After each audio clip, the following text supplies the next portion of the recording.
This is the concluding session of a 1.5 day, 1.5 track roundtable that we've had between Australia and India. It has been an extremely rich and rewarding day and a half of talks. In fact, I was kind of reflecting this morning on the history of the Australia-India relationship, particularly for the last 60 years or so, and it seems to me that the Australia-India relationship is a little bit like the plot of a Bollywood romantic comedy, that where there's two suitors that keep being put in situations where something really positive can develop, but then suddenly something intervenes, and they go off in the wrong direction. But after the last day and a half's talks, I start to get the feeling that we're getting to, the climax point of the Bollywood romantic comedy, in that something significant changes in the circumstances, and it means that the two suitors will come together and finally get it right this time. And there's certainly been rich discussion about the changing strategic contexts that both Australia and India find ourselves in. If I may say so, what has really made these discussions work has been the level of participants who came from both sides, the positivity that came from the participants on both sides, and I have to say the openness with which both sides engaged in not only consensual topics but also controversial topics as well. I think this has established some really important momentum for the 1.5 track process to take this process forward, hopefully on an annual basis. I now have with me four very distinguished panellists, two Indians, two Australians, who are going to talk to us about what has occurred over the past day and a half. I'm going to ask them a question to start with, but then this will be very much a process of opening up to audience questions, and so that you can have your opportunity to ask and to contribute to the talks that we've just had. To my immediate left is Ambassador Rick Smith. Rick is a visiting fellow with us here at the Lowy Institute. He is also one of our most distinguished ambassadors, having served in a variety of some of the most important posts that Australia has. He began his diplomatic career with a posting in New Delhi, and he finished it with an ambassadorship in Beijing. Next to Rick is Ambassador Shyam Saran, a very, very distinguished Indian diplomat, a former Foreign Secretary of India, and a very important player in the development of India's foreign policy in the modern era.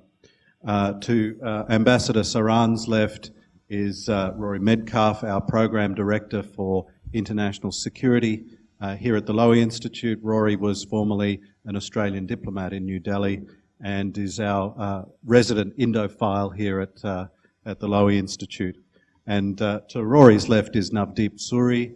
Navdeep is the head of the Public Diplomacy Division of the Ministry of External Affairs in India, and has been a key player, a key partner for us in bringing these discussions together. Navdeep, along with Amit Dasgupta, who's with us today, has been a key intellectual force in bringing India's public diplomacy program together, particularly its use of the new social media.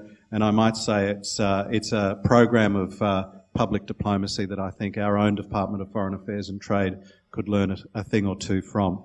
Now, gentlemen, I'm going to start off with a broad question to each of you. I'm going to ask you for your reflections on the last day and a half's talks.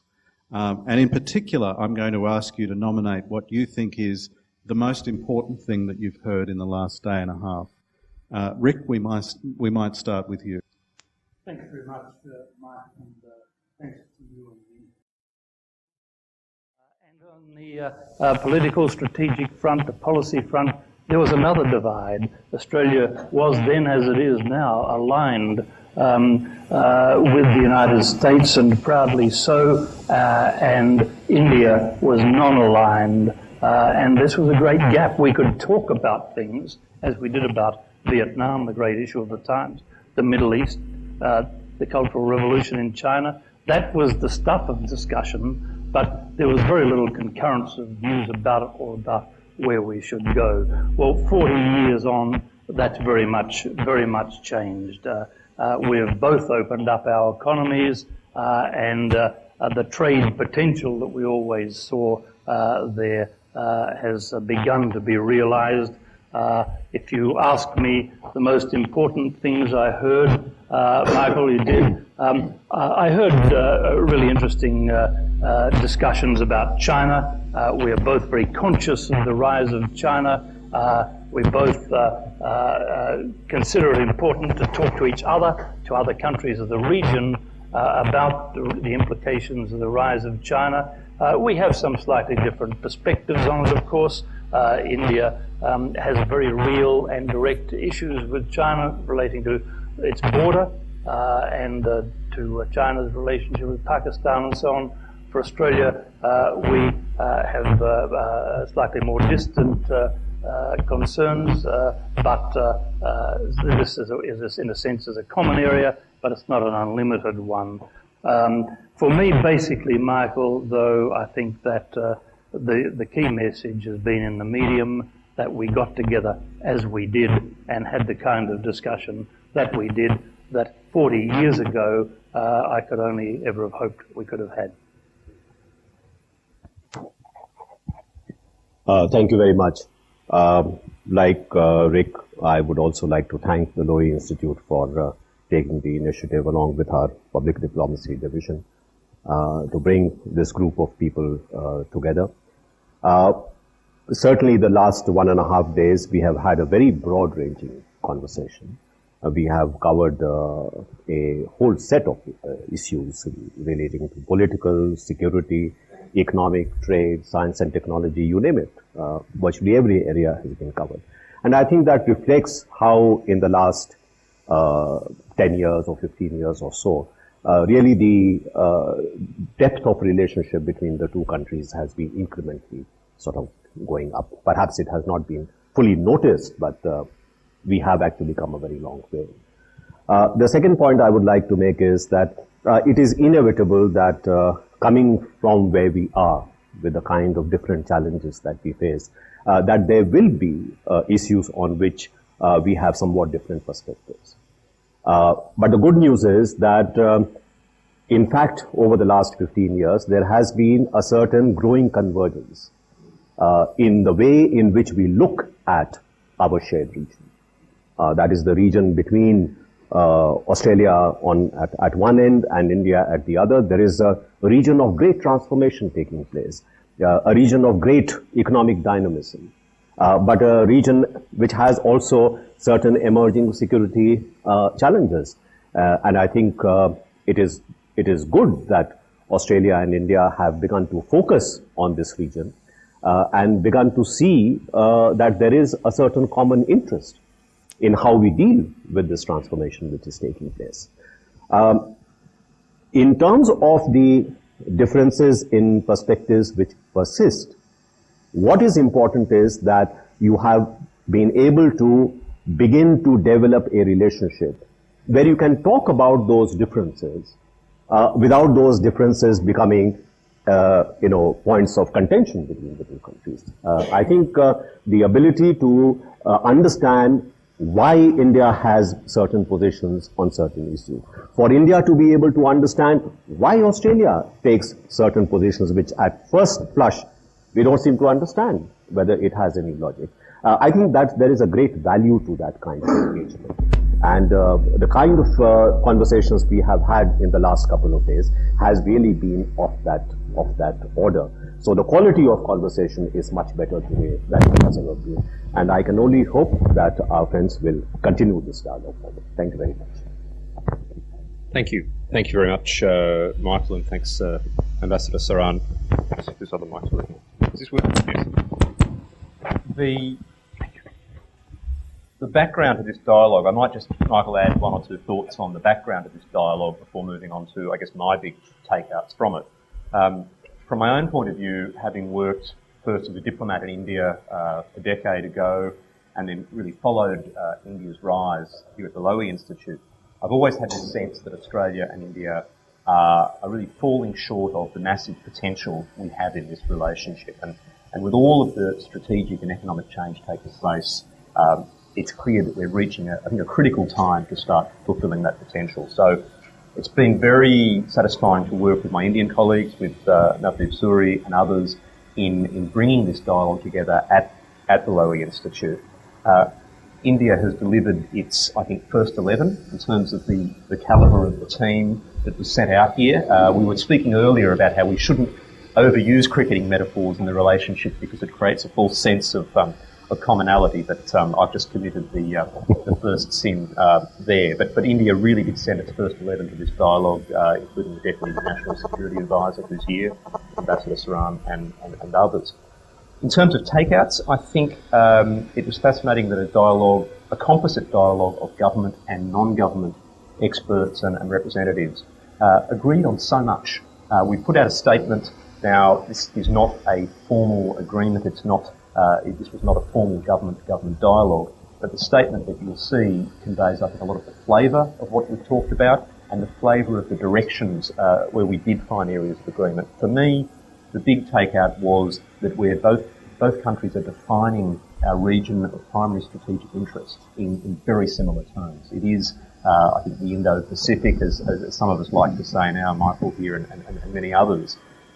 But beyond that, the big surprises for me in the dialogue weren't about strategy and security, my own subjects. They were about economics and the human dimension. And just one thing I'll mention on economics before I pass to my colleague Navdeep. I wasn't aware of the full extent of Indian investment that's now taking place in Australia, particularly in coal mining. I think that was, and infrastructure, which is fantastic. And that's clearly a long-term change. And secondly, some very innovative ideas were generated in our dialogue about how we can perhaps get the governments to build and encourage collaboration between IT companies, service companies in Australia and India. For me, that's something fresh that's come out of this dialogue. Thanks. The Public Diplomacy Division in India was established about 5 years back, and Ambassador Shyam, who was then the Foreign Secretary, he's the one who established this new division, and so we are constantly challenged to live up to his expectations that he had when the division was created. So a couple of years back, when we were trying to define ourselves in more precise terms, we came up with this, what is our raison d'etre? And we said, it's advancing India's conversations with the world, and I think what we've had in the last 2 days is really a classic example of that advancing of a particular conversation with a very important country.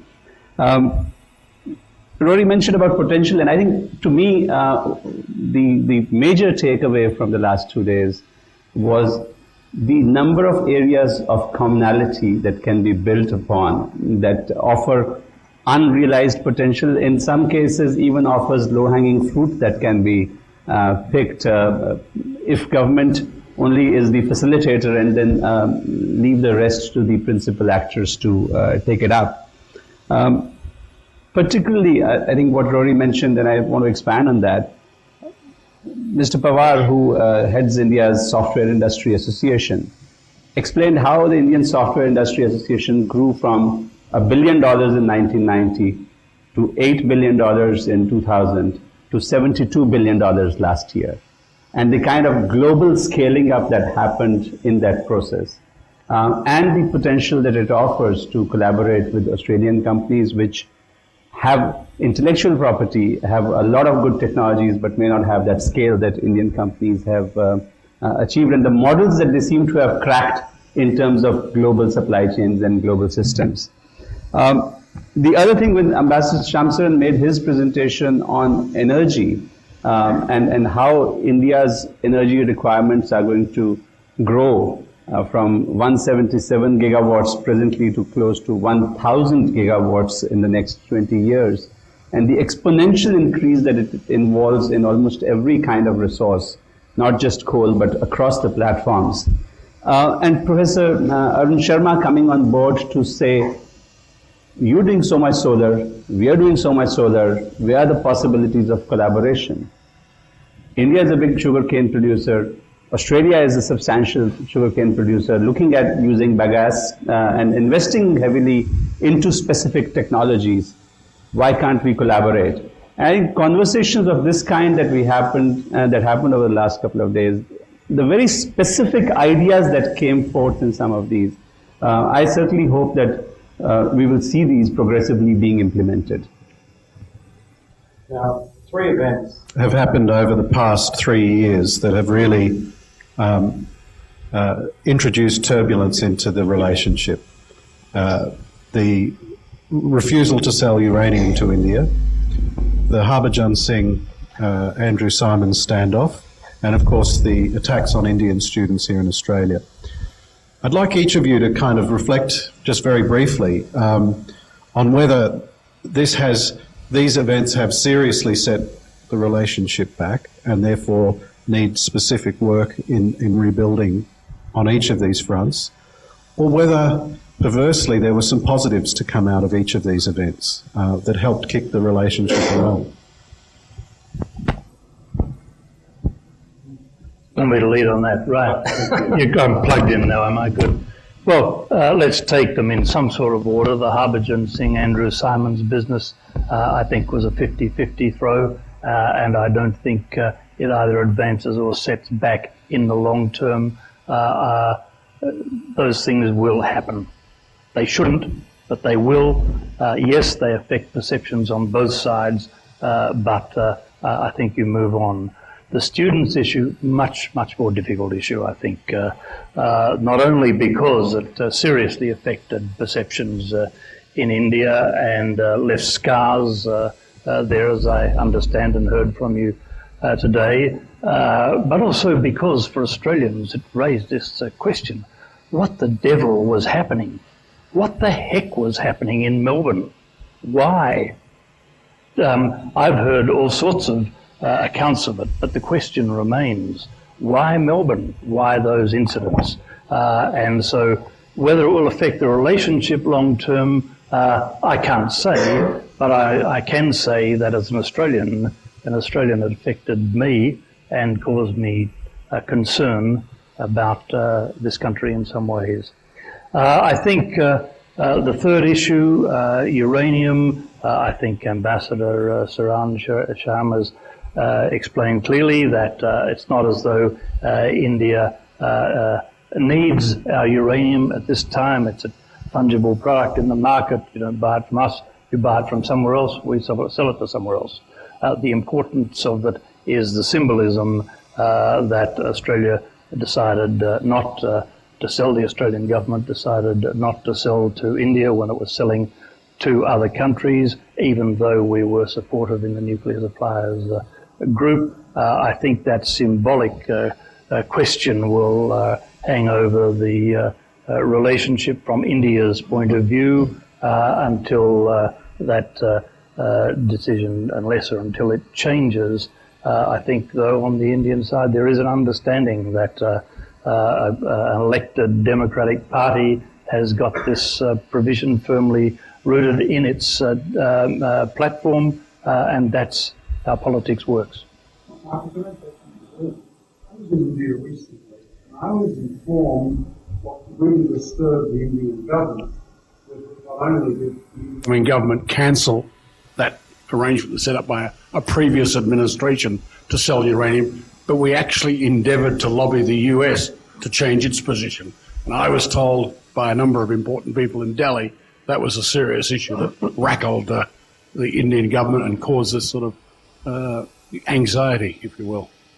I wasn't in government then, Trevor. I'm not now, but others may know more of the background to that. I think there was some satisfaction that, as I said, Australia took a positive approach in the nuclear suppliers group, and that made it possible the nuclear suppliers group might have, if I understood it, had some sense of a veto on what the US was doing, but it cleared the way, and Australia was supportive of that. But I wasn't aware of any other lobbying the Australian government might have done. I'm not aware of any lobbying that the Australian government may have done. But let me say that we were very appreciative of the fact that the Australian government, despite its formal position concerning the non-proliferation treaty, did find its way to support the opening up of international commerce and nuclear energy for India. As you know, the nuclear suppliers group works by consensus. So even if one country objects to the change in its guidelines, it cannot happen. So that Australia decided to join the consensus, I think, is a very positive element in how our relations have developed. As far as the uranium issue is concerned, as Rick has said, once the nuclear suppliers group opened up international commerce, then uranium availability was no longer a problem for India. So we already have a number of agreements with major uranium suppliers. Some of them are long-term agreements. So that's not the constraint on India. But as Rick has pointed out, it is a political issue. And the reason why it is a political issue is that if Australia could find its way to waive the condition of being a member of the NPT for the NSG, why should it have been applied to the supply of uranium? It doesn't make sense. Secondly, I think it is also important to accept that the reason why India was able to convince something like 45 countries in the NSG to support the waiver was precisely because India was recognized as having an absolutely impeccable record on non-proliferation, even though it was not a member of the NPT. Australia too acknowledged that. If that is the case, then should that not be taken into account in coming to any decision on the supply of uranium? Particularly if you are supplying uranium to countries who do not necessarily have a very good record on non-proliferation. So this is something which we hope will be an issue on which there will be a rethink, not because we see it as a setback, but as something which is a legacy issue. If it could be got out of the way, it would, sort of create a much more congenial environment for us to take our relationship forward. To add to that, I think all the issues you mentioned there, Michael, and I think they are of varying order of importance. It's all about trust and perception, I think, in the end. And one of the most productive sessions we had this morning was on perception. Perhaps others here will talk more about that. But for me, these are two issues. The relationship is actually beginning to move beyond. It's just that when we move beyond those issues, what we don't want is any lingering misperception as to what it was all about. And I think on the student issue, which ties in with the Harbhajan Singh issue, of course, and it ties in with the case of Muhammad Hanif, the Indian doctor who was wrongfully detained in Australia in 2007. There is a deeper perception than I think many Australians realise in India about Australia's legacy, whether it's the White Australia policy that ended 40 years ago, whether it's a sense that that Australia is a less multicultural society than actually it is. And I think some of our Indian colleagues may have been surprised to hear that the proportion of Australians born overseas is twice that than the proportion of Americans born overseas, for example. I don't know. But on both of those issues, it's about moving beyond misperception that Australia is in some way discriminating against India.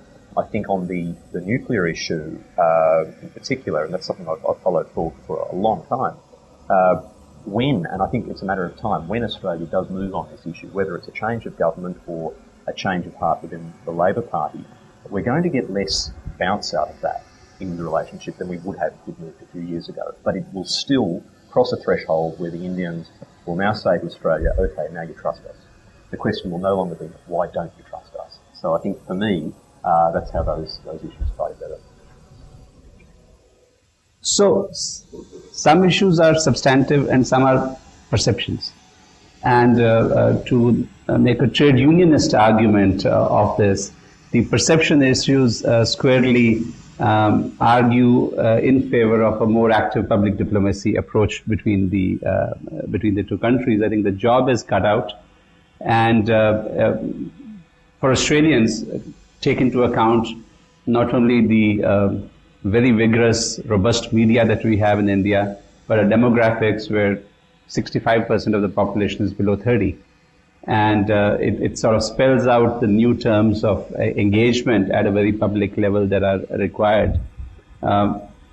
Similarly, for us from the Indian side, to work in Australia to address whatever broad perceptions about India there may be, and to create awareness of this new and contemporary India that the world wants to engage with, and which we want to engage with the world on equal terms. I think if we can move the dialogue in that direction, which is more forward-looking, the Harpajan issue was episodic. It's gone, done over. Both players were playing together in IPL and having a good time, and with very visual backslapping spectacles, which have overtaken the previous imagery. Making a lot of money into the boat. And making a lot of money, absolutely. But the students' issue and the lasting impact on image and perception is more serious and does need ongoing attention for the present. Now I'm going to open up to audience questions. If you do have a question or a comment, please raise your hand and we'll come to you with a microphone. Monica, just here in the third row. Thank you. Thank you very much for being here. I guess I'm personally quite thrilled that Lowy's taken this initiative to create this platform where such a dialogue can take place. I guess I want to ask a tough question. I want to ask where you've seen the challenges lying in this relationship between Australia and India. I've only been in Sydney for about 8-9 months, but the number of times I've heard the statement that Australia understands China better than India, it really is very interesting. And I guess the reason why I ask about the challenges is because I want to know what kind of questions we need to be answering to enhance that understanding between these two countries. I'm an academic, and that I'm interested in the research questions. What are the answers that need developing? Why don't we ask Rory? All right, I'll fill the silence while for me, and I've written about this recently, actually in a publication Through to you. in the United States that Rick, I think, has obviously read. I think it's true that Australians generally understand China better than they understand India. That doesn't mean that Australians understand China very well, and I think Michael Wesley has views about how poorly a lot of Australians understand Asia, full stop. But I do think there is a gap. I mean, there were all sorts of strange stories coming out in recent years of even some of the clumsy ways some elements of Australian government tried to address the student issue. And, an invitation to a barbecue isn't necessarily the most culturally sensible way to get over an issue when half the people you're dealing with are probably vegetarians. There is a lot to learn. As someone who was an Australian diplomat in India, I always got frustrated at the reverse as well. I think the old-fashioned perceptions in Australia, of course, they would rankle too. But I think we are actually, for me, we need to understand India, the political system, the drivers of India's engagement with the world a lot better. I think a lot of Australians still don't get the very basic thing that, hundreds of millions of Indians don't have reliable electricity. Energy security is absolutely paramount to Indian foreign and external policy.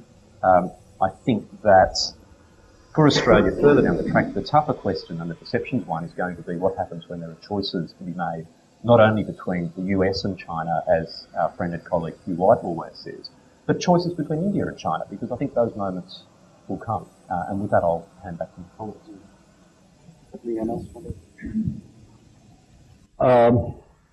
I think both Australia and India do not fully understand what's happening in China. And I think both will gain if they talk to each other about how they see China. And I think one of the good things which happened in the last couple of days was that we did talk about how we perceive China. That is not to say that India necessarily perceives China as a huge threat, while Australia looks upon China as a very benign, entity. There are elements of both cooperation and collaboration that India has with China, which perhaps sometimes irritates the Australians. I would take you to, say, the conference on climate in Copenhagen, where India and China working together was very irritating to Prime Minister Kevin Rudd, who actually came up to me and said, why don't you knock some sense into your allies, the Chinese?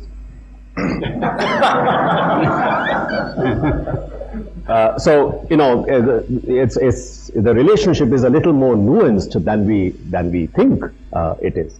But having said that, the emergence of China as a challenge to both Australia and India is something that we have to contend with. And how do we contend with that? What is our view of how China is going to be using its increasing military and economic capabilities? What kind of a role does it see for itself in the region? Because the decisions China takes in that regard is going to impact on us. It is going to impact on Australia as well. And I think the jury is still out on what this is going to mean.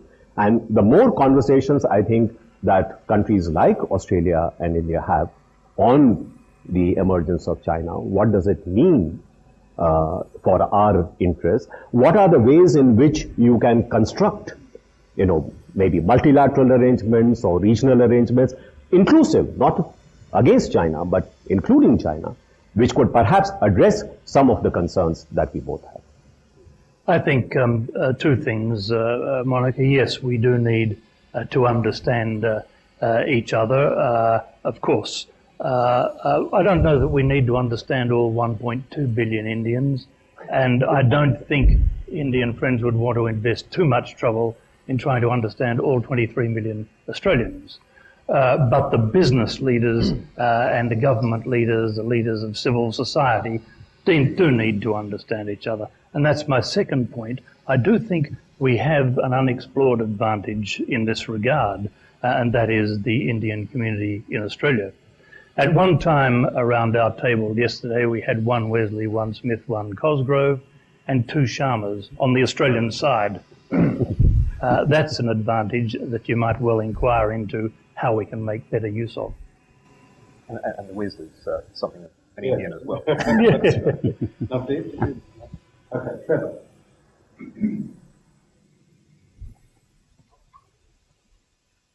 Thank you, Michael. Trevor Rowe.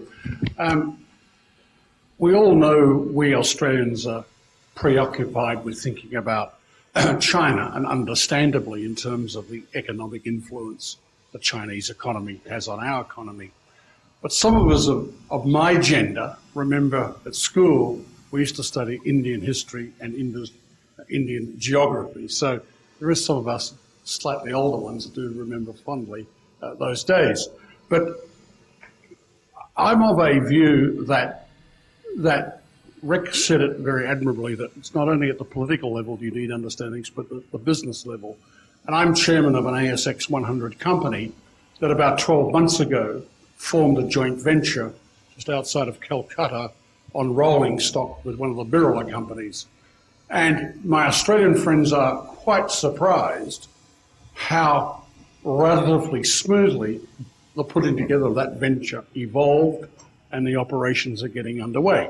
Now, there was frustrations with port infrastructure and these issues, but having the right partner, of course, makes a difference. And the chairman is someone I've known for 30-odd years. But my point is, we are starting to see some of these activities. And as you know only too well, India is emerging as, at the moment, our third largest export destination. It's going to increase exponentially with gas and coal exports, and we're now seeing Indian investment in Australia. And I think the the historical relationship between the two countries, even with the younger people that I talk to at the university I'm associated with here, Bonn University, at a training school, college, Careers Australia, the Indian students and the Australian students do have some things in common, be it cricket or whatever, but at least there's a historical bind. And I actually think over time, the Australian activity in India will pick up, and we need to do more to encourage Australian investment in India across a whole broad area. Because in the end, I see India as a logical procurement source, not only for Australian manufactured goods, but also in an Asian region. So I'm optimistic about the relationship. It's not without its challenges. And the 2 points I mentioned before, constantly get raised by business with me, is the student issue and the uranium issue. Trevor, two comments, if I could first respond. I'm of roughly the same generation, broadly. I think we didn't actually study the history of India, we studied the history of the British in India. It began with Robert Clive in about 1641. There was nothing sort of terra nullius before that. Rick, your history's out by 100 years. You obviously weren't paying 1741, But secondly, yes, on the business thing, because Australia, with the exception of our investment in Europe and the United States over the last 100 years, we've been poor investors in the world beyond Australia. Now, as the world that we've traditionally invested in, that is Europe, looks sicker and sicker, so it may be that people like yourself will do what you're doing, find better opportunities in India and China and elsewhere. So the market may well shape the direction that, for other reasons, we want to go in anyway. I hope it does. I think what Trevor mentioned is something that came up in our penultimate session, which is to precisely talk about these success stories, to talk about positive experiences, bring them out in the public domain, so that they become encouragement to others. Because in the absence of that, all you hear is the carping that this doesn't work or that guy had a bad experience. And so, that seems to become then the dominant refrain. So one of the things that we were discussing in the morning was how to create this positive narrative, how to get it out into the business community, into the general public, so that it gives a much more accurate view of perceptions than simply the headlines. Can I throw it back to you and just ask you, in your opinion, what are the main obstacles to Australian investment in India, and how is India seen as an investment destination across, in comparison to a range of other emerging economies?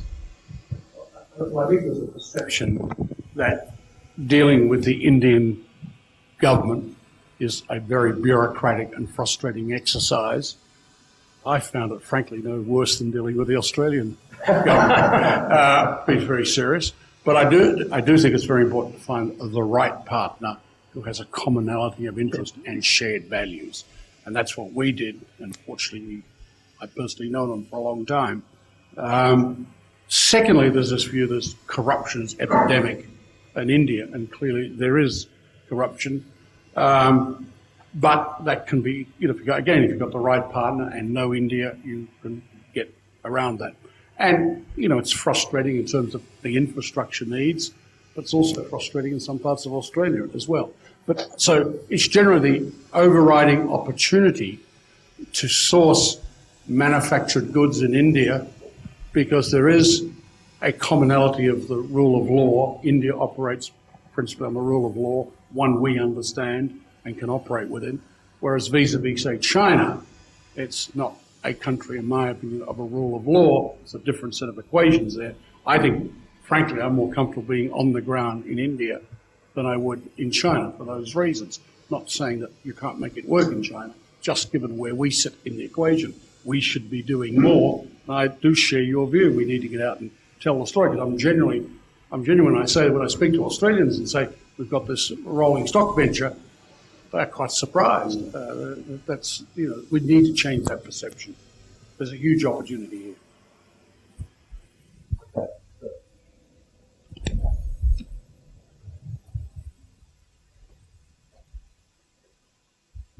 I'm Naren Chetty from Macquarie University. If you go back to the little discussion about Australia, China, and India a few minutes ago, I'd like to make a comment which is related to that. It's just more an announcement than a comment. At Macquarie, we're setting up this soft power advocacy and research center next month. And the purpose of this is to develop and run projects at different levels between Indian, Chinese, and Australian institutions at provincial, institutional, and also diasporic levels. So a little contribution in that direction. Well done. Good.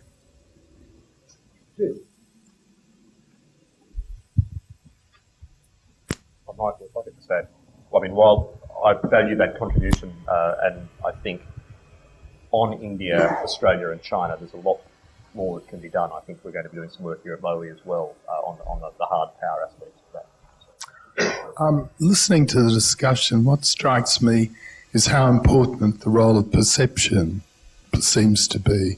And even on matter-of-fact issues, perception features, even with setting up businesses and economic concerns. There's a whole range of perceptions on both sides, apart from the obvious attitudes towards the handling of Indian students, for example.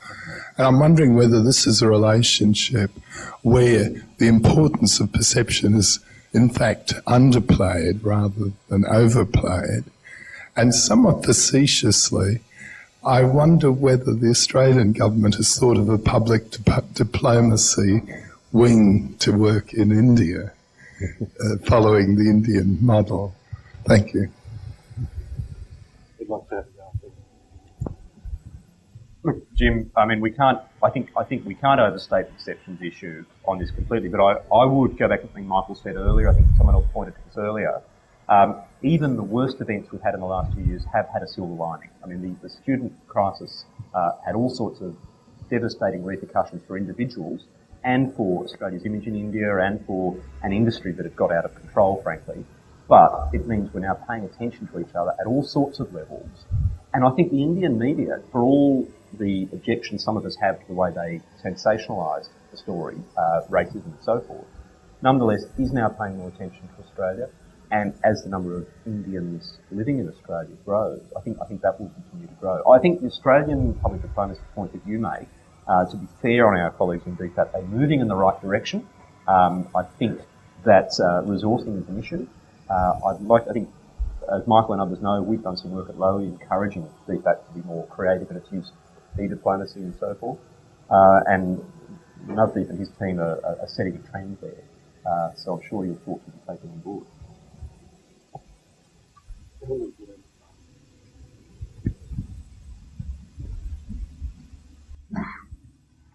Álvaro Barba, the Consul General of Uruguay. Thank you very much for your speech. I would like to know some multilateral question, but has also relation with the bilateral issues. India has a strong position in the last Doha round in agriculture issues. Who is going to deal with this matter in the future? Because obviously it will have a consequence with the bilateral relationships. You know, the problems that we confront in the WTO is not just an India-Australia issue. It deals with issues that involve a number of developed countries. And I could also tell you that on some issues, it's not that, say, the emerging countries like India, China, South Africa, Brazil, Argentina, that they are exactly on the same page. There are certain nuances in their own positions. But the bottom line is, for us, number one, that because of the fact that we have a very large subsistence agricultural sector, we still have a very large population which is dependent upon that agriculture, that there is need for us to have safeguards for that sector. You know, we do not think that this is unreasonable. On the other hand, we do feel that, the kind of protectionism which continues to exist with respect to certain commodities, with respect to certain industries, and the difficulties that we face in areas where we have a comparative advantage. For example, in terms of service exports. I mean, that's the largest growing sector of our exports. The Indian economy is today more than 50%. Its GDP is derived from services. So we have a great stake in having mobility of our professionals in major markets, and that is precisely where there are some roadblocks. So it is I think important to get away from somewhat as was said in another context, just the headlines, and to really look at what the issues are. I think you should acknowledge that for countries like India and other developing countries, we have a far greater stake in multilateral rule-based systems than perhaps very large economies like the United States have, because we have much more to lose. So it's the sense that, here are countries which are not really interested in the Doha round, or they are putting roadblocks in the conclusion of Doha round, is simply not correct. Because we have much more to lose if the Doha round is unsuccessful. So I think it's important to keep that perspective in mind. Now, India and Australia are both democracies, and if I'm not wrong, in both democracies, the sitting government is behind in the polls, not doing particularly well in the polls.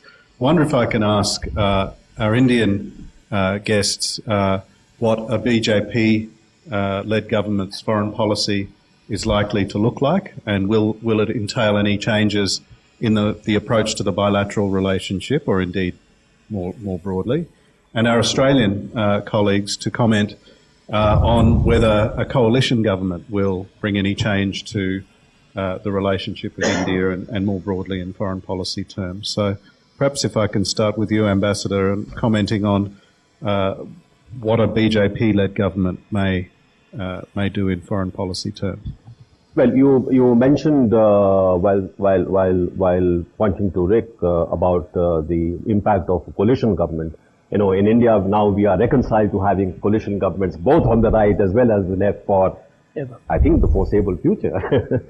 And that, in a sense, imparts a certain degree of, shall I say, policy stability, if you like, to a lot of the foreign policy related matters as well as some domestic related matters. And the record, in fact, points to that. So if you look at, say, the economic reform and liberalization program, began with the Congress, but there was a sense that maybe the BJP government, when it comes in, may not continue with those reforms. I think they perhaps went even further, to the extent that, when the elections took place and they said, well, India is shining, they had a bit of a problem. Of course, I think the conclusion drawn was wrong. I think India's shining did not work not because people didn't want reforms, they wanted more reforms. Those who were left out said, we want to be there as well. I think that is what really hit them. What you are going to see, I think, is that there will be something like a slight right of the center coalition, which would probably be led by the BJP, and a slightly left of the center coalition, which would probably be led by the Congress. But in terms of foreign policy issues, again, I'll give you the example of how the relationship with the United States. It is fair to say that the BJP did invest a great deal in the transformation of that relationship. And many people expected that when the Congress-led government would come, in fact, this will come to a halt, or, will not go as fast as it would have under the BJP. Come again. Actually, it was the Congress-led government which led the way with the civil nuclear agreement. You know, a very major departure. So I think it would not be correct to this is where I think the perception part comes in. I think in India there is likely to be far more continuity, far more policy stability, which would attend any change in government. Absolutely not. I was going to say, do you want to comment on the Australian? Rick? I think we retired officials, Shyam, generally speak of continuity because we like to think that that's what we've laid down. And anyway, that our fundamental interests are not very different internationally, whoever is in government. But the easy point to make is that, as I understand it, a coalition government, a conservative government in this country would reopen the way to uranium sales to India, and I think that so far as we are concerned with India, that would be the most significant change. Is that right, Rory? Yeah, if I can add to that, I think absolutely there would be pretty much an overnight policy change on that issue. But I think there would be continuity on most other issues. I think some of the areas where we saw the Howard government becoming quite gung-ho about the relationship with India in the last few years. Uranium, democracy, the soft security alignment in Asia. I think Labor supports most of those things, and there are many in Labor who support, I think, the uranium change too. The one thing that I warn about is that if we do have a change of government in Australia, the Conservative coalition, could actually be somewhat insensitive on some of these questions of race. I think we have to be very careful that if a future issue arises, such as the student crisis, and if the issue of race comes into it, don't assume that a Conservative coalition government of Australia is actually going to be more apologetic, if you like, about Australia's discriminatory past, because that's something that Labor's actually quite good at apologising for. So I just throw that in as a note of caution. It could complicate the democratic dance between the two countries. Although they didn't noticeably handle the race question terribly well when it happened. No, so, continuity. Yeah. Do we have a last question or comment? Yes, please. There's been a lot of discussion around the importance of soft diplomacy, and we've all acknowledged how vital that is. And we've also acknowledged the extent to which person-to-person relations can in fact address difficulties. And interestingly, High Commissioner Singh drew our attention to the fact that there's a breadth of awareness and interpersonal relations across this country. I'm interested to hear if you have a suggestion in terms of models we might adopt to further elaborate, well, first to capture and thereby elaborate those relationships where we seem to be in a position where governments tend to be playing catch-up with what is in fact a very rich relationship that sits underneath government. That's good, isn't it? Absolutely good. We believe in markets. It's not just markets, though. Get out and be the market. I mean, I guess the upshot of the question is the bilateral official relationship the poor cousin here? You know, are the other strands of the relationship growing much faster? And I guess if I could pass on from that question, what then should the government-to-government relationship be doing to further facilitate this? Well, one of the things that we're trying to do in some of the work that we are engaged with is to use social media to build these communities of people with similar interests. And I've been sort of trying to argue this, that what is it that Facebook does best? Regardless of gender, geography, age, income, it brings people of common interests together. And I think there is a lot of potential to use new media in a creative way that enables, without any heavy hand of government, but people of a similar inclination to get together. And we've been trying to use this in select geographies to create communities of friends of India. The friends are already there. It's just that they're not talking to each other. And we are trying to see whether you could use Facebook as a platform to have an Egyptian who loves Indian music talk to somebody else from Indonesia who is of a similar sort of a persuasion, and let them, and to me this is an aspect of soft diplomacy which couldn't exist 10 years back because the tools weren't there. And now that these new tools are there, how to use them and advance them for a very benign purpose. Your global I Love Bollywood Facebook page must have a few followers. Well, interestingly, just to add, India's had an Indian Technical and Economic Cooperation Program where each year we bring hundreds, in fact now several thousand people to India for training in various disciplines. And we created a Facebook page a few months back of iTech alumni. And it's fascinating to see the conversations that started happening between somebody from Philippines, somebody from Uzbekistan, somebody from Mexico, who were all in different programs and comparing notes with each other. And it's all then self-sustaining. You don't need to do anything except to try and bring people together and then, take that forward. Well, I think, ladies and gentlemen, you've seen how rich the conversations have been over the past day and a half. And yet, they've really just been the entree. They've opened up so many avenues for further conversation that we hope to be pursuing in New Delhi about this time next year. So, Navdeep Suri, Rory Medcalf, Shyam Saran and Rick Smith, thank you so much for giving us your thoughts on the future of the Australia-India relationship. And ladies and gentlemen, could you please join me in thanking our panellists?